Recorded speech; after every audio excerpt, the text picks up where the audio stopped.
함께 따라하겠습니다. 위험한 결정, 위대한 결정. 위험한 결정, 위대한 결정.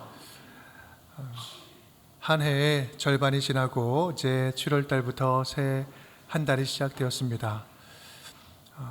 우리 1월 달부터 사도행전 말씀을 쭉 함께 또 나누고 있습니다. 사도행전도 28장까지 되어 있는데 오늘 말씀이 14장입니다. 딱 반절이 지났습니다. 이 14장에 나오는 이야기는 바울과 바나바의 전도 여행 이야기입니다. 1차 전도 여행이죠. 처음으로 떠난 전도 여행이었습니다. 그런데 떠난 지 얼마 되지 않아서 같이 함께했던 마가 요한이 이탈을 했죠. 빠져나갑니다. 예상 밖의 일들이 많이 생겨요. 긴장의 연속이죠. 상상치 못한 일들이 자꾸 생겨요.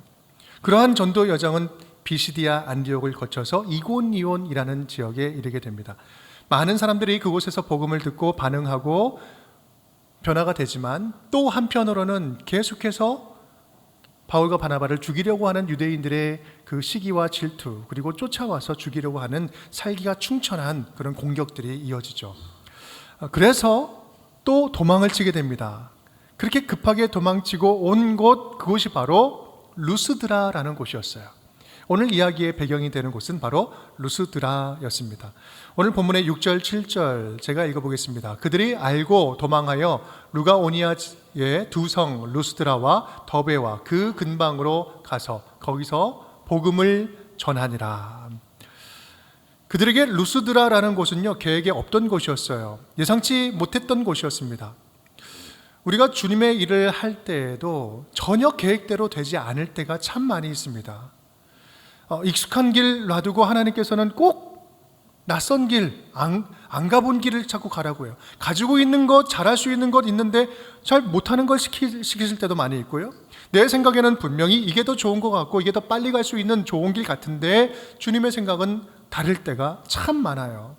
그럴 때, 그런 순간을 맞이할 때 주의 종은, 우리가 주의 종으로 섬길 때 어떻게 해야 할까? 할 일이 있다면 무엇일까? 빨리 주님의 말씀에 순종하는 게 좋죠. 주님 마음대로 하십시오. 무조건 따르겠습니다. 빨리 힘을 뺄 때는 빨리 빼는 게 좋습니다. 그래야 실수를 반복하지 않을 수 있어요. 바울과 바나바가 루스드라에서 한 일도 바로 그렇습니다. 그들은 상황에 맞게, 그 루스드라라는 상황에 맞게 전도를 하죠.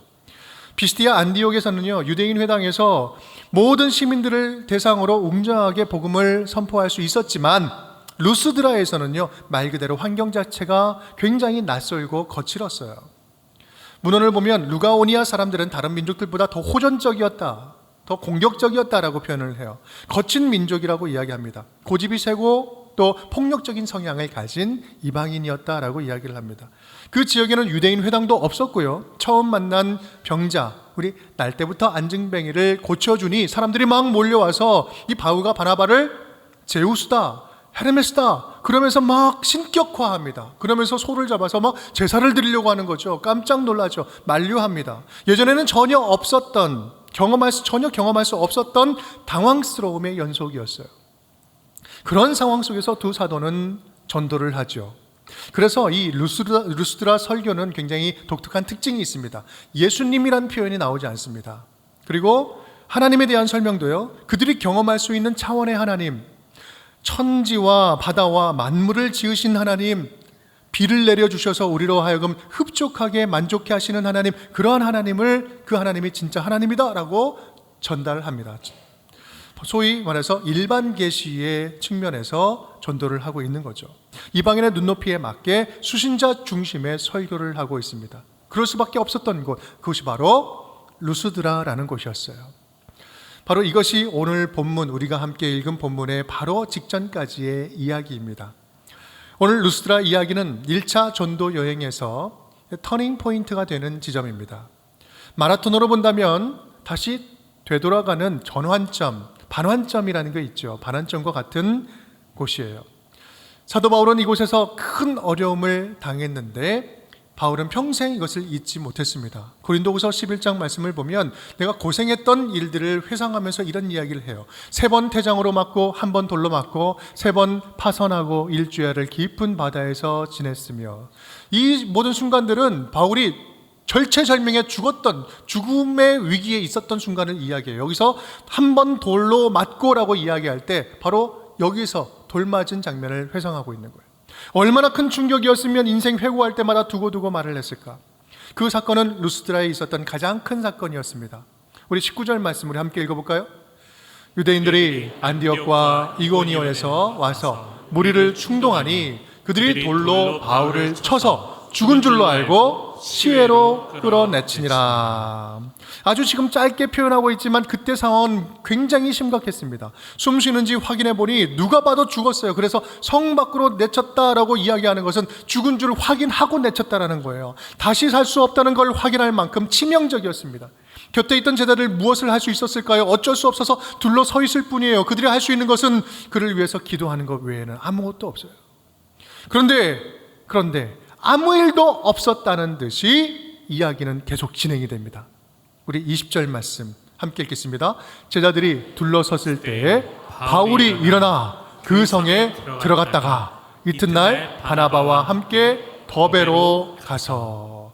제자들이 둘러서 있는데 바울이 일어났대요. 너무 간결하게 말하고 있지만 여러분, 이건 충격적인 기적이었습니다. 주변에 있는 자들에게는 바울이 살아난 이 자체가 엄청난 표적이 될 수 있었어요. 하나님은 이 바울을 다시 살리심으로 복음을 알지 못하는 그 지역에 가시적으로 복음을 보여주신 것입니다. 성경은 이어서 군더더기 없이 속도감 있게 그들의 동선을 이야기해 줍니다. 20절 말씀 밑줄 친 부분만 읽어볼까요? 그 성에 들어갔다가 이튿날 바나바와 함께 더베로 가서. 바울이 일어났는데 그 다음 바로 뭐가 이어져요? 그 성에 들어갔다라고 이야기해요. 일어나자마자 루스드라로 들어갔다는 말이에요. 왜 들어갔을까요? 여러분, 조금 전에 죽어서 나왔던 곳이잖아요. 그곳에 여전히 대적들이 있어요. 위험한 곳이에요. 그런데 왜 들어갔을까? 그것은 아마도 바울은 자기가 죽었을 것이라고 비탄과 좌절에 빠졌을 성도들에게 내가 죽지 않고 버젓이 살아있다라는 것을, 살아있는 모습을 보여주기 위해서 들어간 거 아닐까요? 그것이 사실이라면, 그렇게 해서 들어갔다면 바울은 정말 자기의 생명보다도, 그 위험스러운 생명보다도 이 성도들을 더 위했던 그 위대한 사도의 모습이 아닐 수 없습니다. 그들은 이제 곧 바로 더베라는 곳으로 갑니다. 이쯤에서 지도를 한번 살펴볼까요? 지도를 보시면 이 루스드라가 가운데 있죠. 그 위에 이고니온이 있습니다. 이고니온에서 그렇게 피신해서 내려온 거예요, 루스드라로. 이고니온에서 남쪽으로 한 36km 떨어진 곳에 루스드라가 있고, 또 루스드라에서 한 150km 정도 동쪽으로 쭉 가면 더베라는 곳이 나옵니다. 이 정도 거리가 돼요.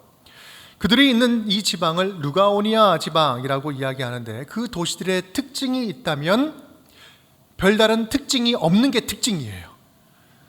별다른 특징이 없어요. 여러분, 그 에베소나 안디옥이나 이쪽 지역을 보면요, 이거는 교통의 요지고 또 굉장히 거점지로 중요한 그 도시였어요. 하지만 이 루가오니아 지방은 별다른 특징이 없어요.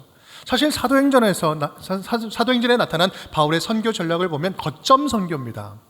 거점이 될 만한 큰 도시를 중심으로 교회를 세우고 사람들을 세우고 계속해서 돌보고 관리하는 그런 형태죠. 그런데 그런 면에서 볼 때 루스드라와 더베 이 지역은요, 한적한 지방의 외곽의 벽지였어요. 로마의 지배하에 있으면서도 로마식으로 살지 않고 자기네 방식대로 사는 그런 지방에 낙후된 곳이었죠. 이 선교 전략적으로 보면 거기는 전략적으로 선택할 지역이 아니었던 거죠. 더베도 마찬가지입니다. 지금은 튀르키예 시골에 한 간판만 하나 더베라고 남아있는 그런 지역이에요. 더베도 마찬가지로 다른 도시들에 비해서 별다른 특징이 없어요. 그런데 우리는 오늘 그 이 더베 지역에서 두 가지 포인트를 좀 발견할 수 있습니다. 첫 번째는요, 하나는 그곳에서 많은 사람들을 제자로 삼았다라고 표현을 하고 있습니다. 우리 21절 말씀 함께 읽어볼까요? 복음을 그 성에서 전하여 많은 사람을 제자로 삼고. 그 성에서 많은 사람을 제자로 삼았다. 작고 특징이 없는 도시였지만 그곳에서 많은 제자들이 세워집니다. 사람들 보기에는, 우리가 보기에는 보잘것없는 도시였지만 하나님 보시기에는 결코 보잘것없지 않았다라는 말씀이죠. 하나님이 예비하신 사람들, 하나님이 구원하시고자 작정하신 사람들이 그곳에 있었던 거예요. 하나님이 가지고 계신 계획은요, 우리의 생각을 뛰어넘습니다. 바울과 함께 기독교의 역사의 기초를 함께 세운 믿음의 대단한 일꾼들이 그곳에 있었던 거예요. 함께 그곳에서 만났습니다. 훗날 3차 전도 여행 때 함께 전도 여행을 떠났던 사람 중에 가이오라는 사람이 있었는데, 바로 이 가이오가 이 더베 출신이었어요. 여기서 만난 거였죠. 그런 나중에 그 사람은, 가이오는 나중에 예루살렘에 선교 헌금을 전달할 때 함께 전달할 만큼 신뢰할 만한 굉장히 중요한 인물이 되었습니다. 여러분, 예기치 않게 간 그곳에서 하나님의 사람을 얻습니다. 여러분, 지금 저와 여러분의 만남도 그래요. 지금 여러분, 우리 운정교 안에서의 서로의 만남도 마찬가지입니다. 우리가 보기에는 사소한 만남 같고요, 그냥 우연히 만남 같고, 어찌어찌 하다 보니 흘려와서 여기서 만나는 만남 같지만, 하나님 안에서는요, 이 만남이 역사적인 만남인 줄 믿습니다. 지금 혹시 여러분 힘든 때를 보내고 계시진 않습니까? 가장 힘든 때, 가장 힘든 곳에서 만난 만남이 우리의 인생을 바꾸기도 하고요, 또 서로의 삶을 결정적으로 변화시키는 놀라운 기회가 될 수 있는 것입니다. 우리의 만남이 지금 그런 만남인 줄 믿어요. 그러니 여러분, 있을 때 잘합시다. 서로가 서로 곁에 있을 때 서로 섬기고, 서로 사랑하고, 서로 돌봐주기를 또 다하는 우리의 만남이 되었으면 좋겠어요. 그렇게 해서 서로를 통해서 이루실 하나님의 또 다른 창조적인 일들, 새로운 역사를 기대할 수 있는 우리 운정의 모든 식구들이 될 수 있기를 간절히 바랍니다. 두 번째로, 우리 더베 지역, 더베에서 주목할 것은요, 이 더베의 위치입니다. 위치. 더베 위치. 더베는 루스드라에서 동쪽으로 한 150km 정도 떨어진 곳에 있어요. 그런데 가는 방향 그대로 온 만큼 조금 더 가면 어디가 나옵니까? 적어놨잖아요. 어디가 나와요? 다소가 나옵니다. 다소. 여러분 많이 들어보지 않았습니까? 어디선가 들어봤죠? 언젠가 들어본 것 같아요. 여러분, 다소 바울의 고향이에요. 지금 사도 바울의 고향이 조금만 더 가면 갈 수 있는 곳에 있는 거예요. 여러분 생각해 보십시오. 지금 상황이 어떻습니까? 바울 몸 상태가 어때요? 거반 죽었다가 살아났잖아요. 1차 전도여행 전체 기간을 이제 57년에서 59년 한 2년 정도로 보는데, 걸어서 움직인 거리만 2200km 정도 된다고 이야기를 합니다. 우리가 반환점을 돌고 있으니까 한 1000km 정도 넘었다고 생각을 하면, 여러분 지금 적어도 걸어서 최소한 움직인 거리가, 걸어서 부산을 왕복한 두 번 정도 왕복한 거리예요. 그 정도의 거리를 걸었고요, 몸에 돌로 맞아서 만신창이가 됐고, 아마도 지금 아직까지 남겨져 있는 상처가 남아있을지도 몰라요. 또한 계속해서 유대인들 쫓아다니면서 힘들게 하잖아요. 몸도 마음도 지쳤어요. 그런데 조금만 더 내려가면 고향이 나옵니다. 쉴 곳도 있고요, 안전할 수 있어요. 몸도 마음도 충전할 수가 있어요. 위로와 힘도 얻을 수 있습니다. 나 같으면 어떻게 했을까? 말씀을 준비하면서 나 같으면 어떻게 했을까? 지혜롭게 생각해야지, 지혜롭게 해야지, 상식적으로 합리적으로 선교해야지. 아마도 100% 저는 100% 고향에 들려서 충전하고 정비하고, 그래 다시 새롭게 힘내서 출발해보자, 이러지 않았을까? 이랬을 것 같아요. 그런데 사도 바울의 여정은 어떻습니까? 21절 우리 함께 읽어볼까요? 밑줄 친 부분 읽겠습니다. 루스드라와 이고니온과 안디옥으로 돌아가서. 이게 뭐 더 설명이 없어요. 많은 사람을 제자로 삼고, 장소가 어디예요? 더베. 그런데 루스드라와 이고니온과 안디옥으로 돌아가서 다시 루스드라로 돌아가고 있는 거예요. 온 길 다시 가요. 그들은 지금 참으로 위험한 결정을 내리고 있는 것입니다. 불편한 선택을 하고 있는 거예요. 그런데 문장이 너무나 간결해요. 단순해요. 저는 이 부분을 보면서 고민의 흔적이 없다는 것이 충격적이에요.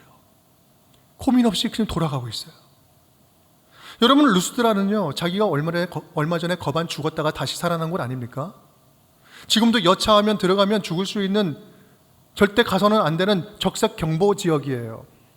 여러분, 지금 이 상황과 지도를 보면 지금 그들이 얼마나 일반적이지 않은 위험하고도 불편을 감수하는 결정을 하고 있는지 좀 실감이 되지 않습니까? 그렇다면 도대체 왜 그랬을까? 도대체 왜 편한 길 놔두고 위험한 길로 돌아갔을까? 그 이유는 바로 확인할 수가 있습니다. 22절, 23절 함께 제자들의 마음을 굳게 하여 이 믿음에 머물러 있으라 권하고 또 우리가 하나님의 나라에 들어가려면 많은 환난을 겪어야 할 것이라 하고 각 교회에서 장로들을 택하여 금식기도 하며 그들이 믿는 주께 그들을 위탁하고. 바로 이것이 이유였어요. 첫 번째는 제자들의 마음을 굳게 하기 위해서, 굳세게 하기 위해서, 흔들리지 않게 하기 위해서. 바울과 바나바는 지금 막 세워진 교회들과 제자들에게 위로와 격려와 확신이 절실히 필요하다는 사실을 잘 알고 있었습니다. 복음을 들었지만 신앙의 기초가 약한 믿음의 사람들, 믿는다는 이유로 환난과 핍박을 당할 수밖에 없는 이 위험 속에 처해져 있는 이 상황 속에 있는 사람들, 절대로 이런 상황 속에서도 우리가 흔들리지 말자. 마음을 굳게 먹자. 다시 친히 돌아가서 그 믿음이 흔들리지 않도록 다시 방문하고 있는 거예요. 여러분, 사도들의 이 복음의 사도들은요, 복음의 씨앗을 뿌리고 내가 할 일은 다 했다. 그러니 알아서 되겠지. 내 할 일 다 했다고 거기서 멈추지 않았어요. 손 놓지 않았어요. 뿌린 씨앗들이, 복음의 씨앗들이 죽지 않고 열매를 맺을 수 있도록 할 수 있는 한 최선을 다해서 죽음을 무릅쓰고 다시 돌아가서 방문하면서 이 교회를 세우는 사명, 사람들을 한 사람 한 사람을 온전히 세우는 사명을 끝까지 책임을 다했던 것입니다. 조금 더 할 수 있는 것보다 조금 더 하는 수고를 하고 있는 거죠. 예나 지금이나 우리가 걷는 신앙의 길은요, 계속해서 우리가 마음을 단단히 먹지 않고서는 갈 수 없는 길이에요.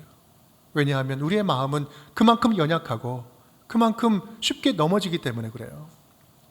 그래서 그 사실을 안 바울과 바나바는 다시 돌아가서 그들에게 구체적인 방법을 알려주지요.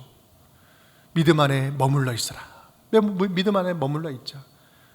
다른 곳으로 가지 말고 이 믿음의 진리 안에 머물자. 여기서 머물다라고 이야기하는 헬라어 단어는 한국말로 하면 꽉 붙잡다래요. 꽉 붙잡다.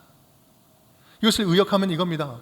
믿음의 공동체 안에서 서로 우리 예수 그리스도를 믿는 그 믿음 흔들리지 말고 꽉 붙잡자. 붙잡지 않으면 우리는 떨어질 일들이 너무나 많이 있다. 그러니 견고하게 흔들리지 말고 꽉 믿음 안에 있어보자. 그렇게 루스드라에서 세워진 초대교회 일꾼들, 초대교회 위대한 일꾼 누가 있을까요? 제가 말씀드리면 다 아는 사람인데요, 디모데가 그곳에서 세워집니다. 디모데는 영적으로 낳은 아들이다. 내가 영적으로 낳은 아들이다. 영적인 후계자로 바울이 이야기할 정도로 위대한 동역자였죠. 훗날 아시아의 수도 에베소의 영적인 지도자, 장로가 되었습니다. 이 디모데가 그런 사람이 되었죠. 이 두 사도, 이 바울과 바나바의 목숨을 건 위험한 결정이 가는 곳곳마다 이 디모데와 같은 예수의 제자들을 세우는 위대한 결정이 되었던 것입니다. 또한 우리 바울과 바나바가 돌아간 이유 두 번째는요, 교회 질서를 위한 조직과 리더십을 세우기 위해서 돌아갔죠. 23절 말씀 우리 함께 읽어볼까요? 각 교회에서 장로들을 택하여 금식기도 하며 그들이 믿는 주께 그들을 위탁하고. 각 교회에 누구를 택해요? 장로를 택합니다. 영적인 리더십, 조직을 위한 리더십을 세우죠. 여러분, 교회는요, 사람이 이끄는 조직이 아닙니다. 성령님께서 인도하시는, 성령님의 인도하심을 받는 사람들이 모인 공동체가 교회인 거죠. 그래서 이 장로를 택할 때 성령께서 직접 맡아주시도록 어떻게 합니까? 금식하며 기도하면서 사람을 세웁니다. 이 교회는 사람이 세우는 교회, 이 장로가 주인이 아니다. 우리가 주인이 아니다. 하나님이 주인이다. 교회의 주인은 하나님이시다. 함께 기도하면서 확인시켜주는 작업으로 교회를 든든히 세워가는 거죠.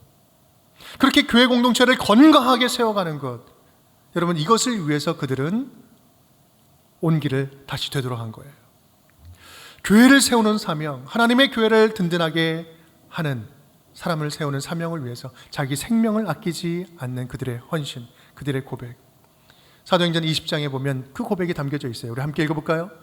내가 달려갈 길과 주 예수께 받은 사명 곧 하나님의 은혜의 복음을 증언한 일을 마치려 하면은 나의 생명조차 조금도 귀한 것으로 여기지 아니하노라. 아멘. 하나님의 기쁘심을 위해서, 하나님의 나라를 위해서 달려나가는 우리 바울의 고백. 나의 생명도 귀한 것으로 여기지 않습니다라는 그런 고백으로 달려나가는 사도 바울, 사도들. 그 사도를 바라보시는 하나님의 마음은 어떻겠습니까?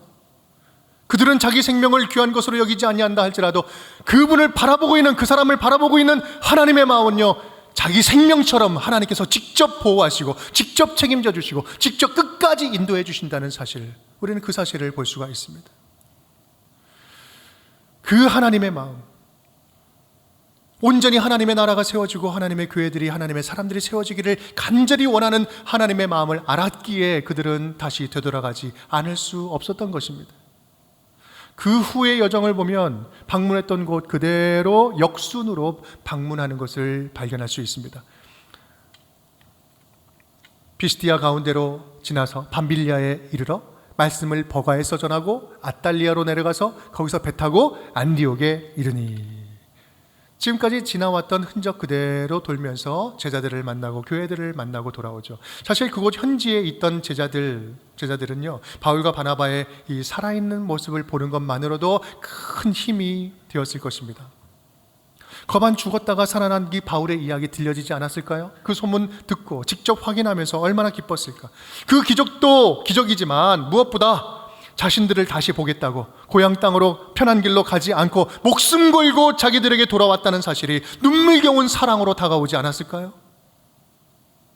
그들 방문 자체가 사랑의 메시지였고 사도들의 인생 자체가 믿음의 메시지가 된 것입니다. 오늘 사도들의 여정을 보면서 우리 간절히 바라기는, 저와 여러분 우리 모두가 우리 믿음의 모습, 우리들의 믿음의 모습을 보여주는 것만으로도 누군가에게는 소망의 메시지가 되는 그런 성도들이 될 수 있기를 간절히 축복합니다. 절망 중에서도 우리가 삶을 포기하지 않고, 고통 중에서도 감사하기를 선택하는 우리들의 위대한 선택이 우리 주변 사람들을 변화시키는 위대한 메시지가 되는 거 아니겠습니까?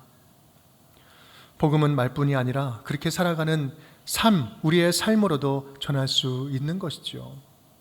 12세기의 탁발 수도회에 가장 유명했던 한 사람을 든다면 성 프란시스코가 될 수 있는데, 그분이 이런 이야기를 제자들에게 나눈 적이 있어요. 복음을 전하라.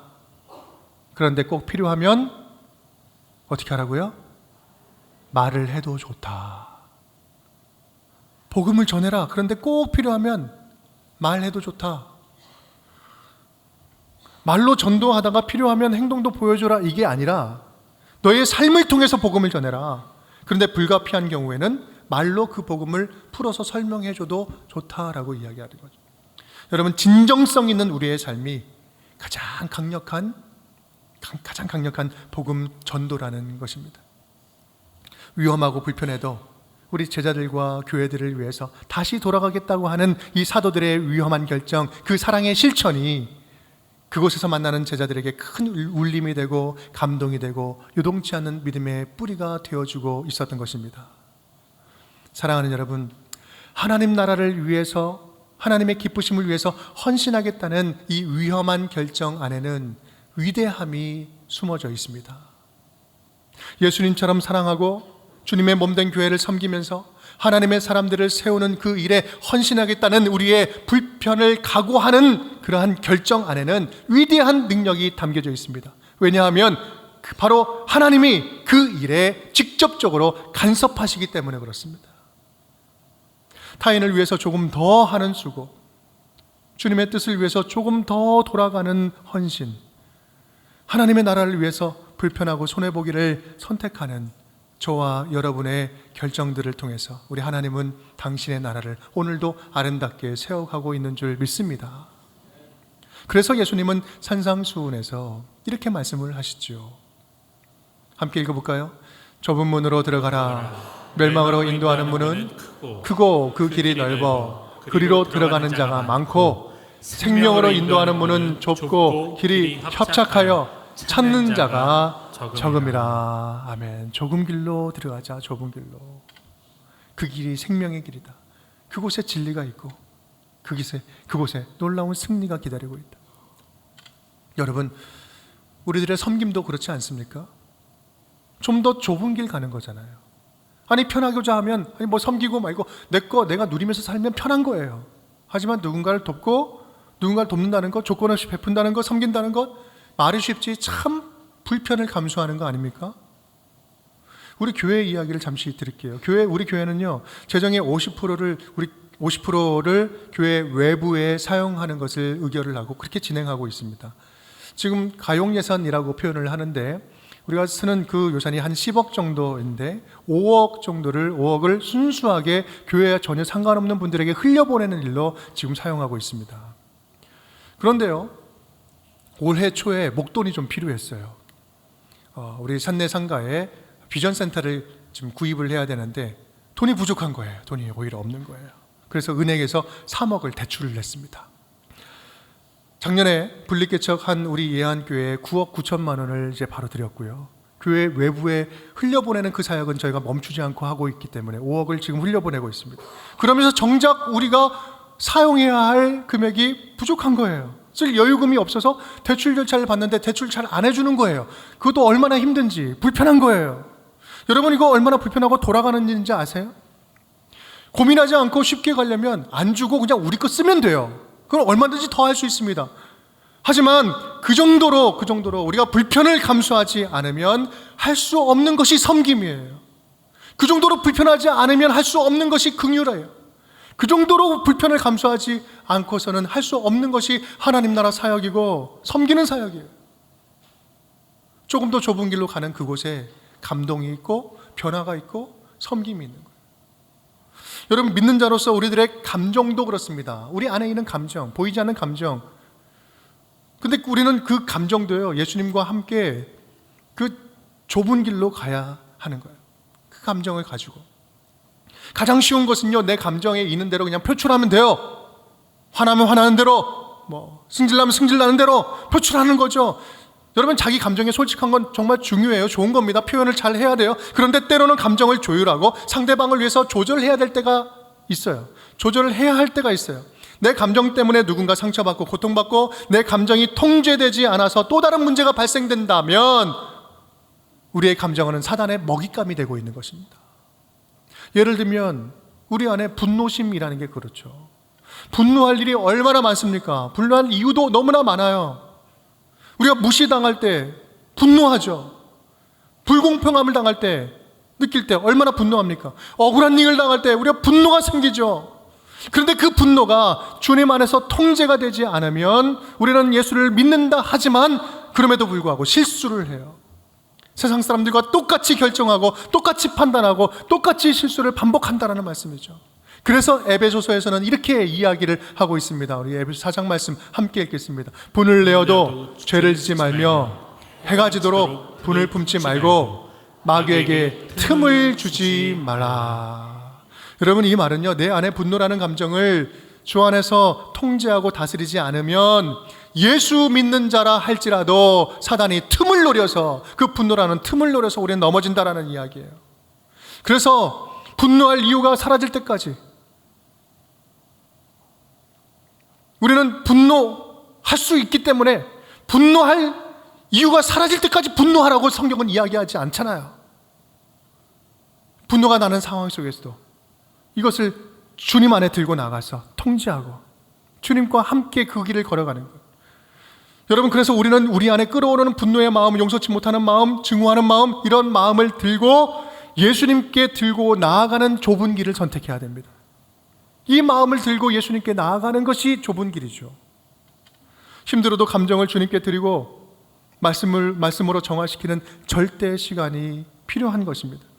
이것이 좁은 길을 가는 것이고 그 길을 말씀으로 함께 걸어갈 때 그 길 끝에 진정한 승리가 있는 것입니다.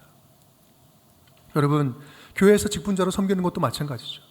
팀장으로, 또 때로는 지구장으로, 목자로, 부목자로, 일꾼으로, 임원으로 섬기는 것, 여러분 마찬가지로 좁은 길 아닙니까? 나를 내려놔야 될 때가 참 많이 있잖아요. 공동체의 평안을 위해서 무조건 받아줘야 하는 그런 불편함들 얼마나 많이 있습니까? 교회 섬기다 보면 혼자 어디에 가서 말도 못하고 소갈이 하는 경우들도 참 많이 있어요. 그런데 다른 믿음의 식구들을 위해서 내가 좀 더 수고하고 좀 더 더디 가더라도 배려하면서 품으면서 갈 때 조금씩 그 사람이 변화되어 가는 과정을 보는 것. 여러분, 그럴 때 얼마나 그것처럼 감사한 일이 어디 있습니까? 그렇게 하나님은 일하시잖아요. 변화시켜 가시잖아요. 선교도 좁은 길 아닙니까? 140년 전에 복음을 알지 못하던 이 땅에 초기 선교사님들이 위험한 헌신, 불편한 선교를 감수하지 않고 감수하면서 복음을 전하지 않았다면 지금 저와 여러분이 어떻게 복음의 씨앗을 받들고 이 자리에 구원받은 자녀로 있을 수 있습니까? 그러한 사랑의 빛인 우리가 땅끝까지 끝날까지 복음 전하고자 하는 위험한 결정, 용기 있는 헌신을 하지 않는다면 어떻게 하나님 나라가 이 땅에 세워질 수 있으며 어떻게 하나님 나라가 우리 다음 세대에게 이어질 수 있으며 어떻게 하나님 나라에 쓰임받는 종이 될 수 있겠습니까? 오늘 말씀을 통해서 간절히 바라기는 저와 여러분의 믿음이 내 할 일 이 정도면 됐지 뭐, 이 정도면 충분하지 뭐, 그 정도로 멈추고 만족하는 신앙이 아니라 주님 나라 위해서, 이 공동체를 위해서, 주님이 기뻐하시는 일을 위해서 조금 더 하는 수고, 조금 더 헌신할 줄 아는 그런 믿음의 성숙한 사람들이 되었으면 좋겠습니다. 주님이 맺기 원하시는 그 열매를 위해서 조금 불편하더라도 좁은 길을 걸어가는 주님의 몸된 교회를 더욱더 조금 더 책임있게 세워가는 주님 보시기에 믿음직한 하나님의 자녀들이 될 수 있기를 간절히 축복합니다. 1차 전도 여행을 마치고 돌아온 바울과 바나바는요, 지금까지 2년 동안 선교 여정 가운데 있었던 하나님의 일들, 하나님이 하신 일들, 놀라운 그 기적과 같은 이야기들을 보고합니다. 27절, 28절로 함께 읽어볼까요? 그들이 이르러 교회를 모아 하나님이 함께 행하신 모든 일과 이방인들에게 믿음의 문을 여신 것을 보고하고 제자들과 함께 오래 있으니라. 아멘. 여러분, 이 모임을 그들의 모습을 상상을 해보면 얼마나 은혜가 넘치는 시간이었을까? 얼마나 감사가 넘치는 시간이었을까? 밤새는 줄 모르고 밤낮으로 함께 이야기하면서 이 복음의 놀라운 능력을 이야기하고 있지 않았을까? 복음이 춤추는 그런 이야기 잔치들 아니었을까? 오늘 말씀을 받는 저와 여러분에게도 그러한 믿음의 이야기, 예수 그리스도 안에서 삶이 회복된 이야기, 하나님께서 놀라운 은혜로 우리를 변화시키고 회복시킨 그 사랑의 놀라운 이야기들이 가득 넘치기를 간절히 바랍니다. 그래서 하나님의 기적과 같은 이야기, 변하지 않을 것 같은 사람이 변화된 이야기, 좁은 길 걸어가면서 힘들지만 승리한 이야기들로 가득 넘치는 우리 운정의 모든 식구들, 모든 가정들, 모든 성도들이 될 수 있기를 주님의 이름으로 축원드립니다.